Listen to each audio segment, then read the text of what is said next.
only on the software aspect. So for further introduction, I'll pass the time to David.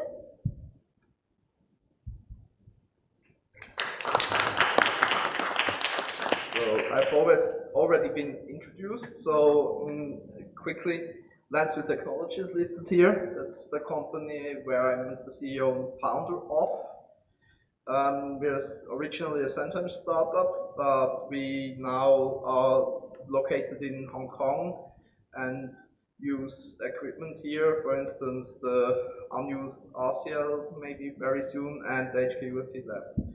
So just a little explanation, so not that someone thinks I'm making a subversive advertisement. No, I'm actually the CEO of Lanzville, and it's a really small startup.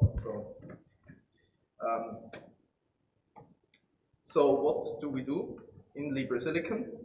We make truly free silicon by introducing a new manufacturing process, the Libre Silicon process. And the idea of that is that it's distributable over multiple factories. And we also evaluate ways to make this process work with as few machines as possible, so that you also could build that stuff in your basement. So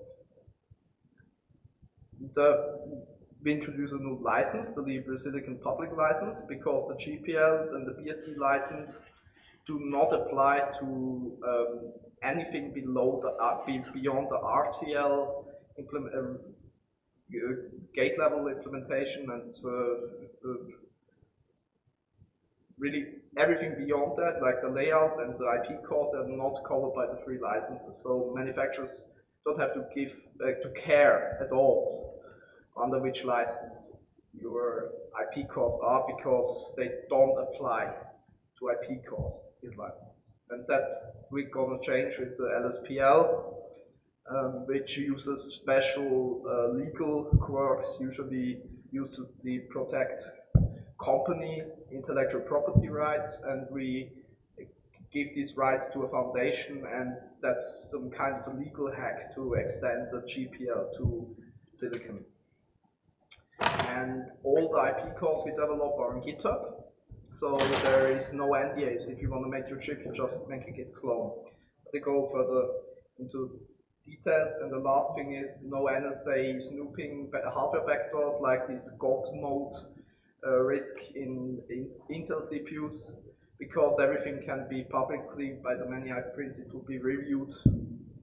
And if there is a backdoor, some secret undocumented risk core, it won't stay long in the layout, because everyone sees this core and it's being discussed and removed. And the guy who introduced this patch will be under a lot of scrutiny.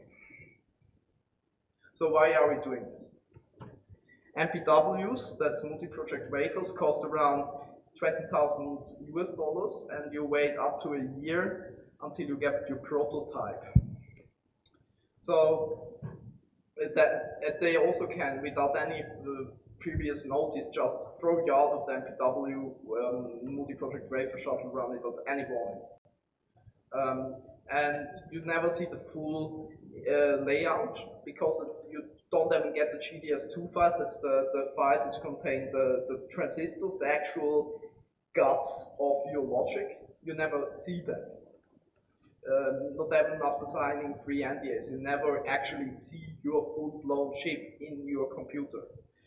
And that stuff is totally manufacturer dependent. So A, you never get your layout. B, they never deliver you the masks, the optolithographic masks, to actually make the etching steps during production. And it wouldn't help you anyway, because it's specific to this factory with their proprietary manufacturing process.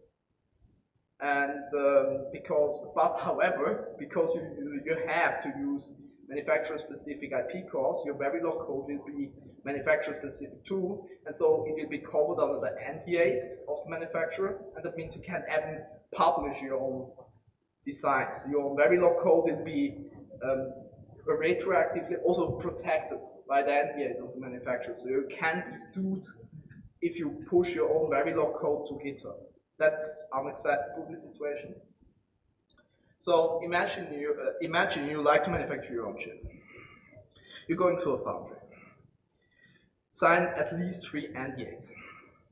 Invest up to $1 million until you have your mask sets so far and everything, and your prototype works. And then comes Mankhut, or a tsunami, or an earthquake, and you have to change the factory. Well, you're fucked. Why? The technology is completely different. So, like, they have totally different, with the auto factory, totally different standard cells, everything, except maybe if you're lucky, if you're very lucky, you also have bought the standard cells from Synopsys. Then you have a chance to just, you know, send them your placed and routed GDS file, and they put everything together and make you new masks. But you still have to pay the new mask set for the new foundry. Because though the foundry won't give you the mask set. Okay, well, after a typhoon, a tsunami, or an earthquake, these mask sets will anyway be shattered, maybe. But anyway. And but the key point is you have to invest all the money you had to invest for the last foundry all over again. So a natural disaster, and it costs you like $2 million. You don't live in that region, but the factory, which was there or is still there partially, was there. And so you have to move and you have to reinvest this many $1 million again. You just burn money. You can also take a few $1,000 Hong Kong dollar bills and roll a joint with it. It's the same thing. And you see, a lot of companies don't have the nerve for that. So in the last years, the new designs have decreased steadily. So it hinders innovation in this situation. It's a nightmare right now. And we need a new standard. We need a standard for manufacturing. And that's what we do. We introduce an open source chip manufacturing process standard specification. That means we specify exactly steps to get to a certain result, to certain parameters of our test wafer. It's the Perl River 1. We also introduce a fully integrated EDA. Actually, most of the commits are from me. If you know C++ and Qt, feel free to make Git commits. And we rent the clean room at HKUST, where we do etching and doping and do some research on the best geometric structures for FET, field effect transistors. So the Qtflow EDA, as I mentioned, C++, Qt5, Python Qt. We intend to introduce Clash. That's Haskell-based formal language to describe hardware. Giselle is also, it's not on there, but Giselle is also on our wish list for Qtflow. In the back end, right now, we use Icarus Verilog for simulation. That will most likely stay this way. QRoute and Graywolf will be, in a further point, totally replaced by Libre Silicon compiler. Libre Silicon compiler is written in Haskell, so if someone of you likes functional programming languages, the Libre Silicon compiler is certainly something we should look into. It goes from the lib file to a hierarchical place and route. So give him the lib file, if there are these hierarchical parts, it does inlining and xlining, and this way it increases the performance of the place and route, because it makes blocks which it places and routes, and these again get placed and routed.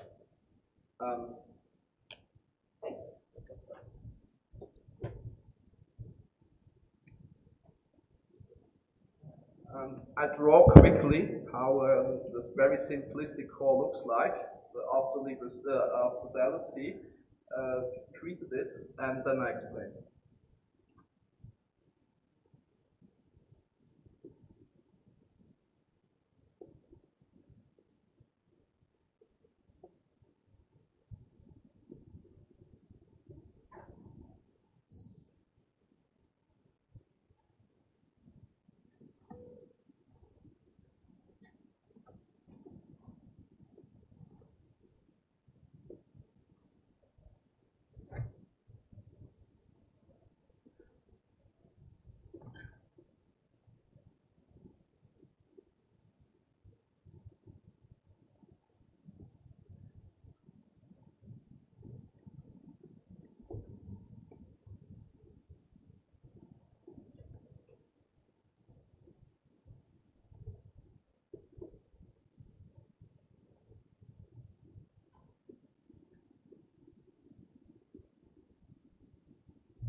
something like that. So you have like a power rings, and then it goes and looks for reoccurring IP cores and routes them, and then it places and routes them, and then it puts it into the higher hierarchy inside the path frame based on the pin assignment from the path frame generator. A lot of terms you maybe don't know if you're not into chip design.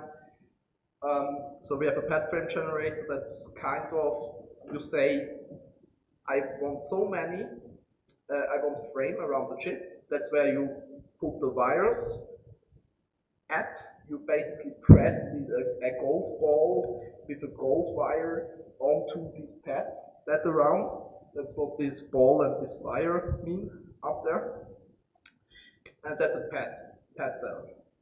So out of these pad cells, you make a so-called pad frame that surrounds the actual logic. And then you need a pin assignment. You need to say how many pad cells do I want, what type of pad cells, and what pins inside my logic go to which pad cell. That's that. And that's LSC, just a quick detour.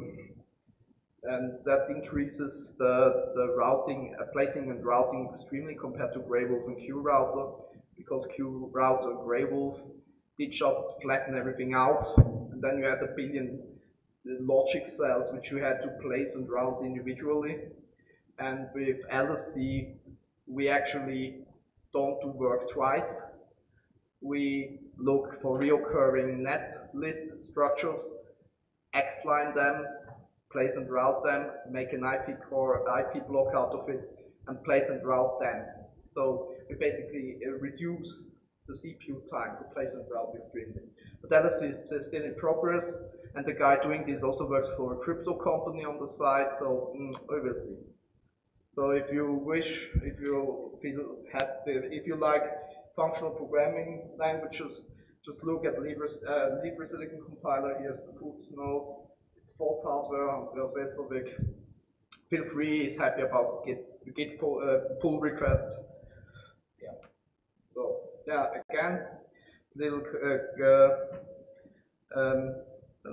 collection of helpful links if you want to help us. So the Pearl River, that's our test wafer. So what's up with the test wafer? So the test wafer contains all kinds of structures of which you need the parameters in order to design your own layouts. Like for instance, an analog digital converter or a pad cell. You need the values from the Pearl River.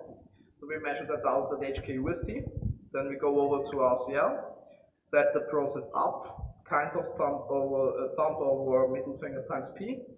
Then we go measure and tweak the parameters of the machines until we get the values kind of like the ones from HKUST. And we repeat it, for instance, in Russia, in India, in Shenzhen, in Shanghai. And then all the factories can spit out the exact same results or similar results. So if you have these pad cells from GitHub, you can either manufacture them in Shanghai, in Shenzhen, in India, in Russia, or here in Hong Kong directly. So that's the idea of the test wafer. So that's a picture of the Pearl River. You can see you have all these little yellow squares, that's test pads, where we go on with test probes and measure out the values of our test structures, like the resistance of the poly resistor, the resistance of poly with silicide. You can Google it if you're interested in silicide formation. It reduces the resistance, that's why we have to measure poly twice. Polysilicon, to explain a little bit, I know I'm a little bit deep in this topic. Polysilicon is a very granulated silicon, and it's usually used in very low, high resolutions CMOS processes to self-align the implant of the junction. So let me draw a MOSFET so that you understand.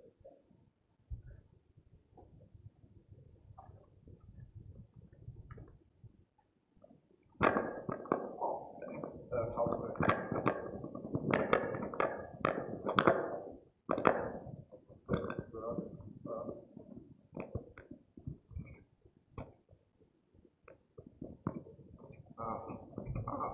I get here. Now my voice is louder. Wow, cool.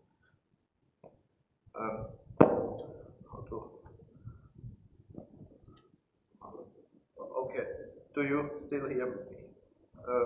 Yeah. Okay. Let's see. Blue, green. Okay. Let's say we have actually our process is a twin melt process with STI, so shadow trench isolation. But for simplicity, I let go of the isolation details. So let's say we have here an end well.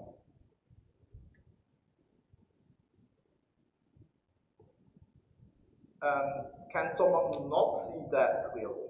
Hands up, please. Everyone sees that?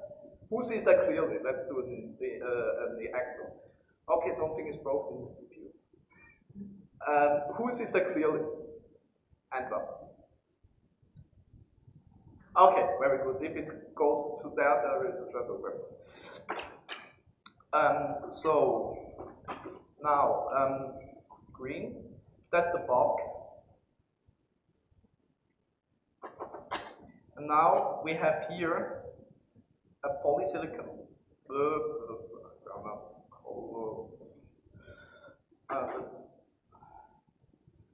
Let's say bulk is shadowing.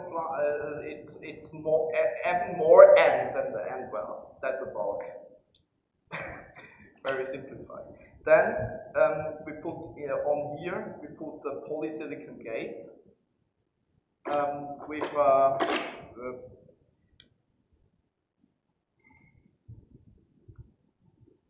gate oxide, and then we have here actually openings. That's oxide. That. And now we don't want to have too much overlap between the P plus junction and the gate. And that's why we use polysilicon, because now we can implant here. And what we get is here this polysilicon absorbs the implantation underneath. So we get nice junctions which are nicely aligned. Polysilicon is a type of silicon which is very granulated, so depending on the heat and the recipe, the granulation, the resistance, and the leakage of this shadow varies, and that's something you have to test out in the lab. And we have to measure that out here. So we have to measure out the resistance versus the shadow leakage and so on in the lab. And we also have to find out what okay, we know the difference kind of, it's like factor 10 of resistance of polyside versus normal polysilicon, but we have to find things like that out. And that's one of these test structures we put in there. Here we have something really awesome, a Hagen over there. That's Hagen. He did this beautiful piece of layouting. It's beautiful. That's our bonding pen here. And the cool thing about that is, usually you have a real stress. You have, you have to imagine that's a gold ball, that's a gold wire. Okay, so normal contact pads are aluminum, and aluminum, I don't know whether you know it, in airplanes, mercury is prohibited. You're not allowed to bring mercury onto an airplane because mercury dissolves the oxide layer on top of aluminum, which immediately builds the way up when it touches air, oxide. But then there is new elementary aluminum when the mercury dissolves the oxide. And then it oxidizes and it gets dissolved. And so if you drop mercury in an airplane, mercury eats itself through the airplane falls apart and you fall. So that's why mercury is not allowed in an airplane. And these soldering balls here are usually brought onto aluminum pads with ultrasonic solder, which actually sweats out the oxide beneath the ball, and so it attaches to the elementary aluminum. So we, however, do something different on every aluminum layer, because we have to walk around with the wafer in the lab and we don't want to have oxide interface. We put a little ultra tiny thin layer of titanium on top of the aluminum. A little bit technical stuff, so that you don't go out and just. I talked about how terrible the politics of semiconductor manufacturing is.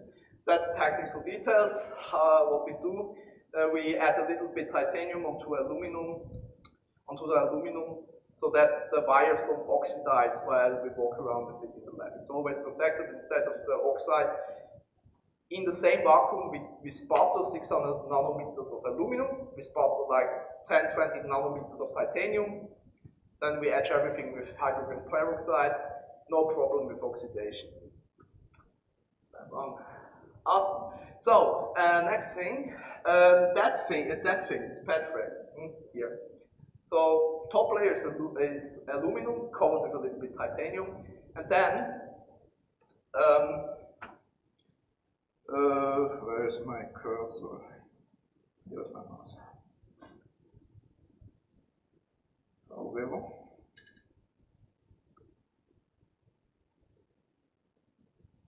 because go a little bit into detail.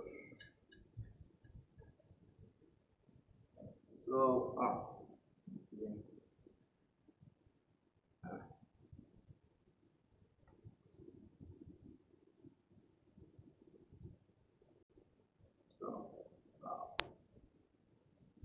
this is nice.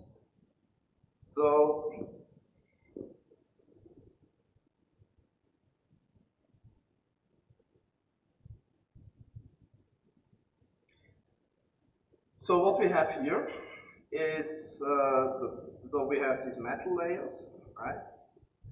And then we have contact throughs. That's different via types. That means from a point of how they're interconnected, we have different metal layers. Here we have one metal layer. That's aluminum here covered with titanium. Here it goes down to the oxide, through the oxide. And here is oxide.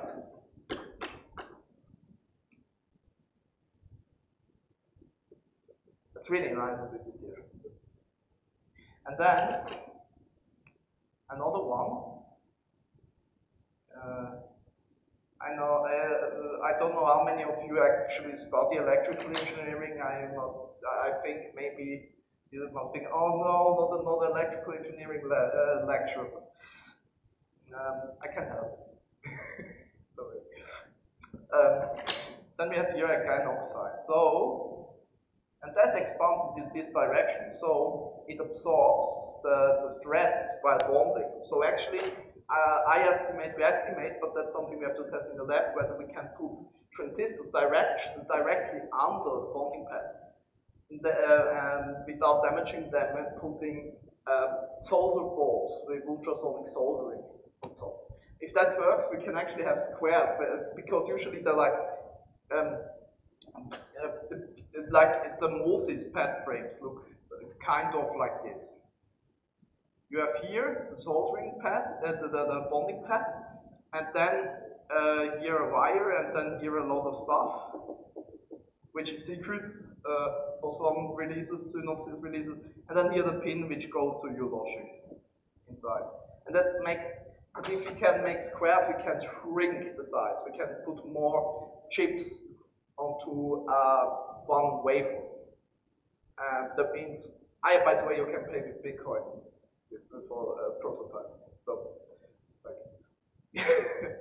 more Bitcoins on my wallet. But yeah, that's basically it. So that's really beautiful. That's different metal layers, and they are next to each other. So that looks in practice like this.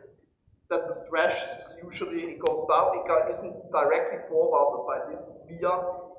Basically the titanium and the aluminum are a little bit both, but downstairs there is LTO, that's a really fluffy glass. It's like glass foam.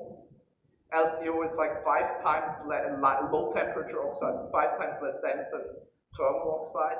That means it's basically like a pillow. So basically all the stress is feathered like a pillow, like a mattress. So it's very possible that below here we won't have any stress anymore onto that MOSFETs. So we might be able to put the driver stages directly under the pad. But yeah, that's come on.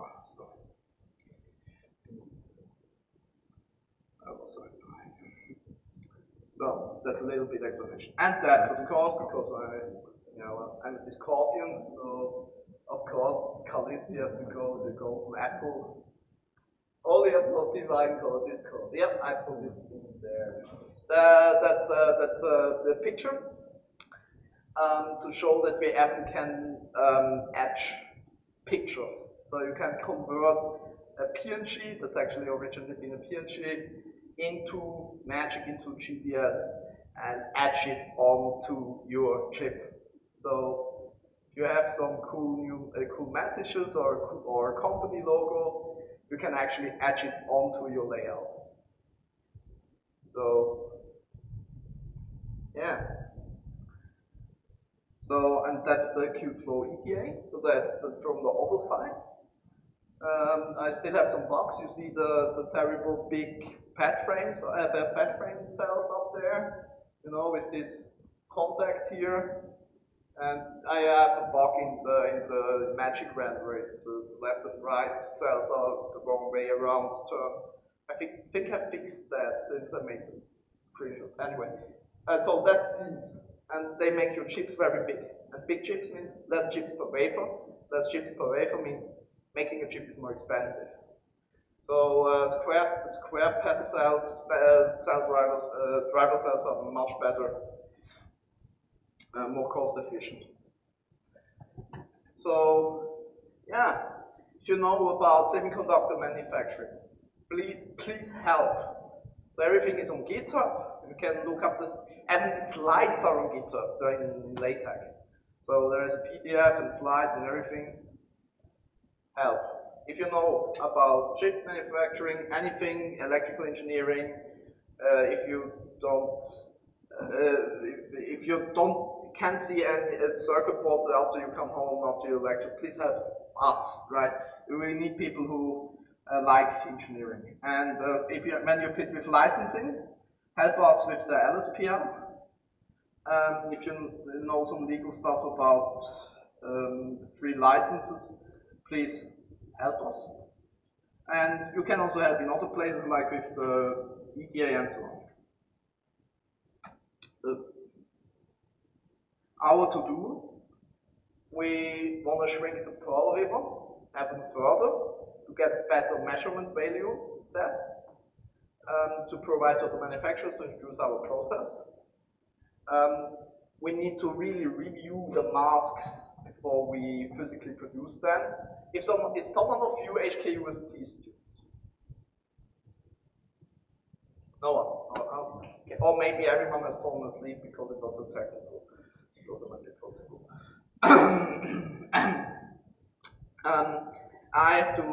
We have to document the measurements, and I have to update the documentation of the process. That's certainly to do. Hagen wants to make the simulation, the basing parameters. We will, refine the process, and hopefully mid of next year we will have the SITCON that's the North Point MCU. Number one, that's like pin compatible with the Atmega from Arduino. Arduino, the board every one of the awesome hacker fingers with it, and it's cool that he knows how to copy example scripts into Java-based editor. This thing, this North Point MCU will be Bing compatible, but the whole layout is on GitHub.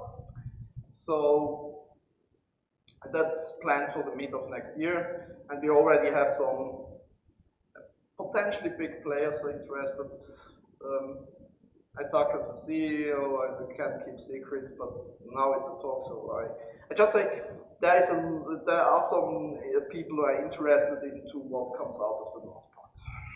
So stay tuned, we're really working hard on satisfying the interest.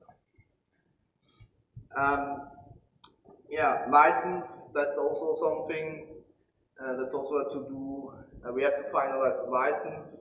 We looked at the CERN open hardware license, which is not completely suited for our purposes because it doesn't cover like special structures like what I've shown you, this bonding pad.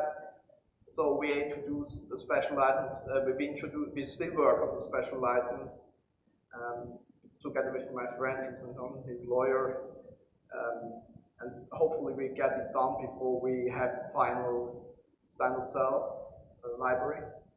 The idea is to link it to some certain attributes and basically protect the standard cell library. So when you silicon verify the IP core with Libre Silicon, it's silicon verified with Libre Silicon, and the lib you use to do so is protected on IP protection. So it's, intellectual property belongs to a foundation in Berlin, and they will basically fulfill the role of a company if someone else violates your intellectual rights in this IP core and sue the company. So, that's basically how it works. But as long as everyone behaves nicely and honors the spirit of free and open source hardware and software, the foundation won't do anything. So I'm close to done, I guess. I'm so transferable. So as I mentioned before, we want to have a design which can be built in many places like Shanghai, Shenzhen, India, Hong Kong, Russia. And we want to also provide it to universities. Also to universities which don't have as much funding as the government claims, like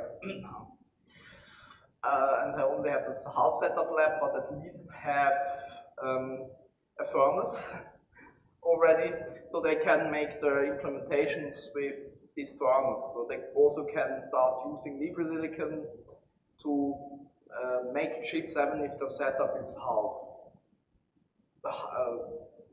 setup. So if they only have a furnace, we want to make it possible that they still can make CMOS projects. And for that, as I mentioned before, we need the North Point, the Perl level to gather the parameters so they can set up their furnace-only ultra-low-tech process. So the history so far. So I got the lab, HKUST. You already saw pictures. I gave the talk, which was a little bit shorter, much shorter at the Congress. That was in 2017, and I got some cash to fund the whole venture. Then now we developed the first version of our Libre Silicon process, which still needs some cleaning up to do by me. We had a hackathon called Toolchain. I got a t-shirt here. We right now lay out the first test wave. We finished the test wave and do tests. It's like tandem. We now have an office over in Sengmanshu, so we hang there and Hagen was the layouting, and I check whether it's working with our process, how it recently is, and so on. And of course, we have to really take care about what magic, the recent tool we use, because Qt is still buggy. What magic spits out so that the mask set actually makes sense when you send it into manufacturing. So again, the links, it's a little bit chaos. So we have the process. Feel free to review it, look over it, criticize it, send me an email, come to Chenglan through and get some coffee from the kitchen and talk with me in person about process details and what you don't think is not right. Or you can look over Hagen's layouts of the call level. Oh, there is H's too much. Anyway, it's not the HHTTP, it's not the hyper transfer protocol. The text that there is a text transfer protocol. There is a H too much on the process. Anyway, happened tonight at 2 a.m. And the standard cell library, also Hagen, chipwatch Hagen over there. And of course my Qtflow, Leviathan, or Leviathan CH, so for Switzerland, because Leviathan was already taken. Yes, we have some community projects. So Yosis, that's Clifford. He actually knows what we're doing. We are emailing, he's on our mailing list. Ika was very long. I sent him an email, he never replied, the guy, but Hagen knows him, so kind of. So maybe at some point he will notice that we use this tool to actually simulate physical chips. And we have open circuit design, that's Tim Edwards, and he also is on our mailing list. Then we have the Hong Kong University, NFab Lab, that's where we do the prototyping. eFabless, that's Fabless Foundry somewhere in the United States. They're like a startup and distributed all over the place. And Tim is working for that company, and they're already waiting desperately for our process. And we have the Landfill Technologies, that's of course my company. It's actually my family name, translated with a nice Chinese calligraphy, directly from German to Chinese. That's the logo. Not so Landfill. No. So now the conclusion, and then we're done. And I think, yeah, I'm overdue. Oh no, 15 minutes left. Weekly, so we have a Mumble conference every Sunday, 9 p.m. Hong Kong time. That was the best time we could find, because all the people who work in the office, they have a day job. At least on Sunday, they're at home, usually. And yeah, that's Mumble, that's down here is the link, where you can download Mumble if you want to join. But I can also come just visit. I mean, we have 4 bus stations from HKUST, so just come by if you're here in Hong Kong. Right? Otherwise, here we have this server, it's standing in Germany. If you look it up, Frankfurt to be more precise. No, Karlsruhe, no, in Karlsruhe. Yeah, and how can you contact me directly? So I don't like talking on phones. So I didn't even include my phone number. Also, it's a stream, so afterwards I get even more spam calls than before. So I omitted my phone number, but you can send me an email. Then you can check out whether I'm on Mumble. So I'm sometimes hanging out on Mumble because I'm bored. You can check out. Careful, there are sometimes strange people there because it's a public server. It's like IRC, just a voice chat.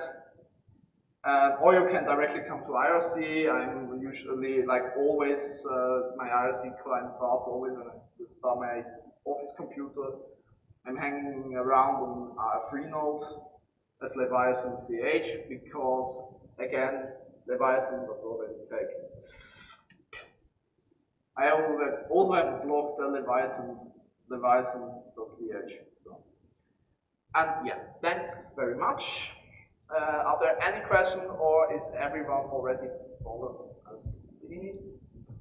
No, the eyes look open, but I've already noticed there are people in the MTR here who sleep before night. Oh, the guy lost here. This person. Hi. Any questions? And any questions about the project or how to help, or anyone who does. Everyone understood the talk, right? So I hope. So then, yeah, I'm actually done. I mean, that's a lucky cat, and thanks very much in training to English. So I'm through. I could go through the layouts for the last 10 minutes, but I kind of feel I'm talking to myself right now. So yeah, I'm done actually. Everyone lost attention. Yeah, there's someone. Yay! Yeah? Maybe, yeah? Oh, the question? Yes. I just want to ask that here are more or less software guys here, and then how do we contribute to your projects, like or how do beginners to participate in your project? That's a very good question. So as I mentioned before, we have this EDA, which is a total construction site. The EDA, the Qt flow, because Magic, the tool we use right now, the layout tool for making the chip layouts, is a nightmare to use. It's archaic as shit. It's like 30-year-old code. It's like a lot of Grey Wolf as well, and QRouter. Like, I know QRouter is new, but still, I had to hack around a shit ton of code into it so that it actually did multithreading. Grey Wolf is like 50 years old, the first code written. Like assert is like obsolete and isn't used anyway. And when I started, I had first to delete like assert of the code, remove all the syscalls which execute the binaries from C in the shell. So these tools, you could clean up these tools. Right, you could clean up Grey Wolf, you could clean up QRouter, you could work on Qt flow, you could help Andreas Voss-Hardware, right? I linked in the slides with his Libre Silicon compiler. That's all code. You don't have to get a clean room suit and run around in the lab. So there's a lot of code thing to do, which I cannot do for time reasons, because in the time we are actually doing research. I'm actually in a clean room suit in the lab, in a clean room, so I cannot write code. So if there is someone who knows either Haskell or C or C++, yeah, I know it's a shitty choice. Maybe some people here like Haskell. I actually can only read this language when I'm stoned. It's functional language. At least it doesn't have as much brackets as Lisp. But yeah, that's something for the guys who like have this functional programming language. How should I say? Like this. I don't know. With Andreas, it's more like a niche for programming for Haskell. I would say people who like functional programming languages can look into Libre Silicon compiler. It already does some SVG output, so I guess he's on the right track. But it talks a lot about function theory. Usually you recognize usually Haskell developers. I notice at Congress usually have beards, long hairs, and talk all the time about function theory. And you're, aha, you're a Haskell programmer. And Monades. Yeah, but yeah, either Qt flow, LSC, Grey Wolf or QRouter. Please look into the code.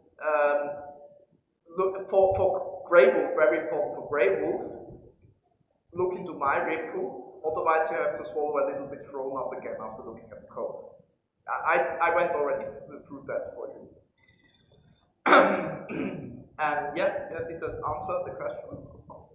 Okay, great.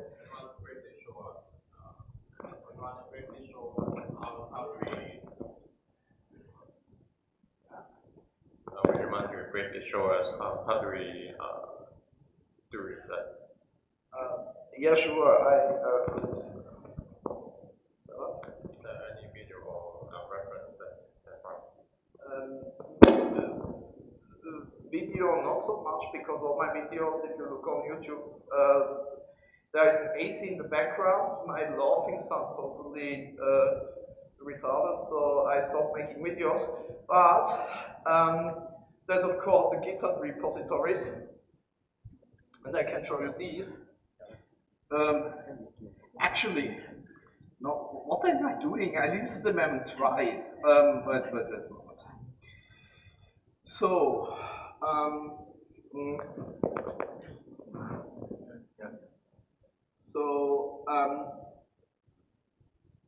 Qt is the lowest link. That's the EDA. It's Leviathan CH.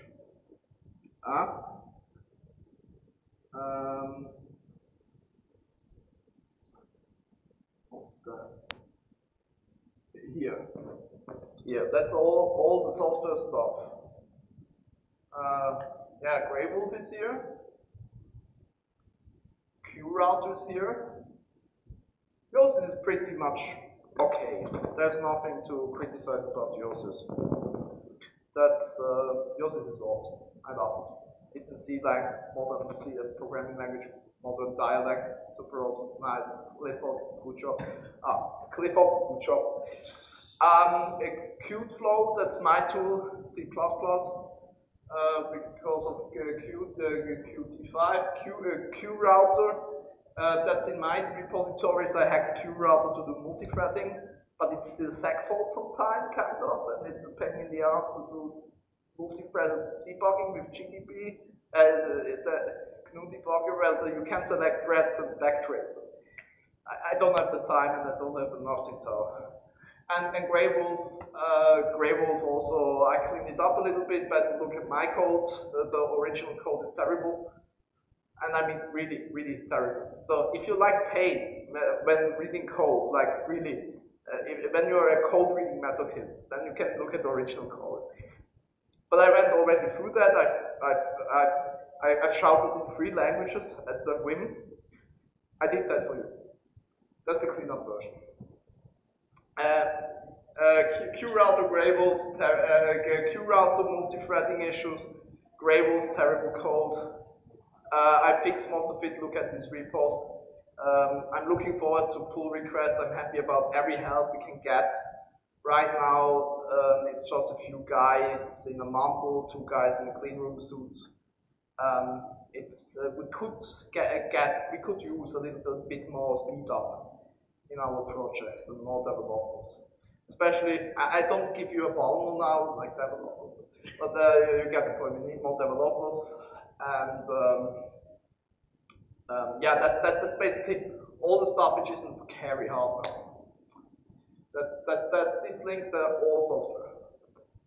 It's all the EDA and toolchain parts we need. It's also with Libre Silicon EDA tools. Yeah. Okay, good. More questions? You? Oh, okay. No more questions. What time do we have?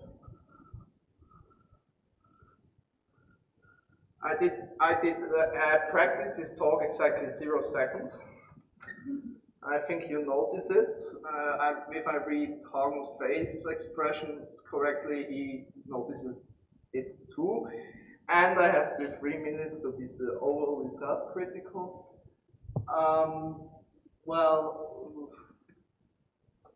Well, yeah, no, I'm done actually. No. Is it here the same as in HKUST that the whole campus is smoking prohibited, or? Anyway, I find out later. Okay, I'm done basically. What is the proper procedure now? Huh? Like, just turn everything off and give the microphone back here. Thanks. Thank you very much.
Well, due to technical reasons, I couldn't show you the QR code for the recruitment of next year's committee.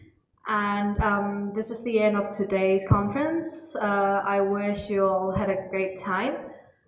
For those who would like to join us as a committee, you could scan the QR code at the registration booth. I'm really sorry that I couldn't show you the QR code due to, I don't know, my notebook's kind of lame. So yeah, wish you all had a great time. Thank you for coming. So yeah, this is the end. Bye bye. Thank you.